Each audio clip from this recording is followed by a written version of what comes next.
Hello everyone, I hope you all are doing well. This is chapter 4, The Quality of Courage. As we already covered 3 chapters of this book called Leadership, and we are heading towards the chapter 4, right? So, without any further ado, let's begin. Courage is one of the most important qualities of leadership. It is courage that causes the leader to launch, and it is also what causes people to rally around the banner of the leader. Courage, wonderfully enough, can be developed. Courage is not something you are born with, but it is something you can learn. Courage is something that is a habit. You can develop the habit of courage by practicing it. Whenever you have a tendency to hesitate or back off from a challenge, force yourself to go forward. Always be moving toward the things you fear. You develop the habit of cowardliness by moving from or avoiding the things or people you fear. You must go the other way.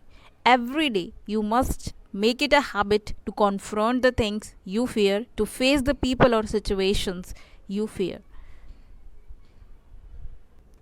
तो इन दो paragraphs में author क्या बता रहा है कि जो करेज है वो सबसे इम्पॉर्टेंट क्वालिटी होती है लीडरशिप की.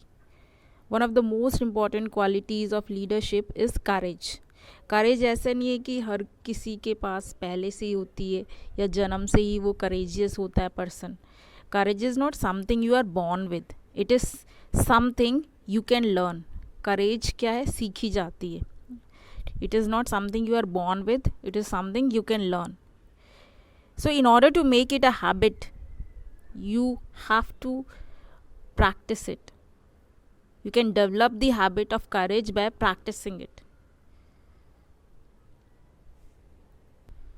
जिन लोगों से या जिन सिचुएशन से आपको डर लगता है, you have to make it a habit to confront those things you fear, to face the people or situations you fear. Otherwise, you won't able to conquer it. In order to conquer your fear, you have to confront all those things. You should know how to face the people or situations you fear, right? Don't back off from a challenge. Try to face it. Always be moving toward the things you fear. You develop the habit of cowardliness by moving from or avoiding the things you or people you fear. So you must go the other way. Every day you must make it a habit to confront the things you fear. उन चीज़ों का सामना करो जिनसे आपको डर लगता है, उन लोगों का सामना करो. You should know how to confront them, right?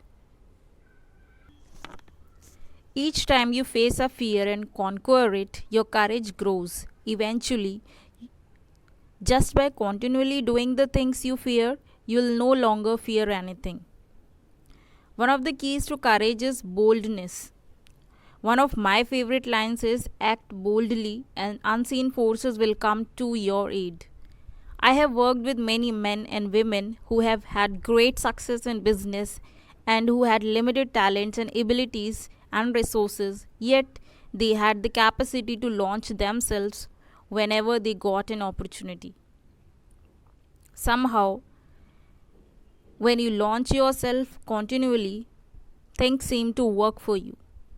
Forces and people and circumstances conspire together to help you accomplish things in ways that you cannot now dream of. Practice boldness, practice audacity. A second key to courage is the willingness to initiate action. Leaders don't wait for someone else to do something. You cannot imagine a successful general who waits for the enemy to determine when an attack should take place. Leaders are attack oriented. One of the generals I studied was Frederick the Great of Prussia. He was one of only a few people to be known as the Great in his lifetime.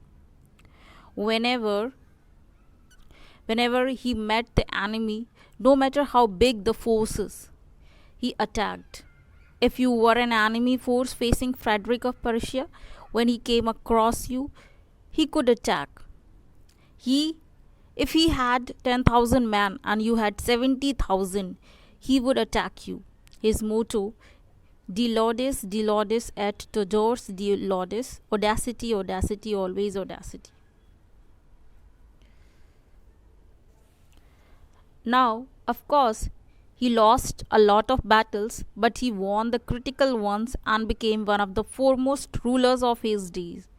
Eventually, other leaders knew that if they crossed Frederick of Prussia, he would always attack with all his forces to defeat them. Stay the course. Another mark of courage is the ability to stay the course. This is often called courageous patience. It's what Margaret Thatcher, a Prime Minister of Britain, was famous for. No matter how tough it gets, no matter how much tension or stress you face, stay the course and hang in there. Sometimes, if you stay the course long enough and hard enough, the sun will break through the clouds and things will happen for you.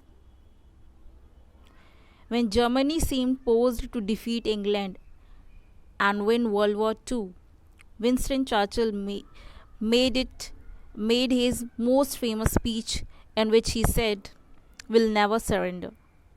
He proclaimed these defined words even when others were urging him to make peace with Hitler. Privately, he explained why he refused to give in.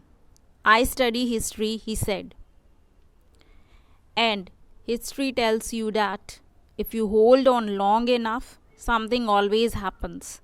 He was right. Less than a month after this private conversation, the Japanese had bombed Pearl Harbor, Hitler had declared war on the United States, and the greatest industrial power on the planet had now joined the forces with Churchill's England. Dare to go forward. Remember that the future belongs to the risk takers. There is no greatness in life among those who avoid taking risk. Now, that doesn't mean that you have to take a risk life, limb, and everything you own. It just means that you take calculated risks in the direction of moving forward. Consider the worst possible outcome and do everything possible to minimize the unnecessary risks, but then dare to go forward. Perhaps no other quality distinguishes leaders from non leaders than the willingness and the daring to push forward.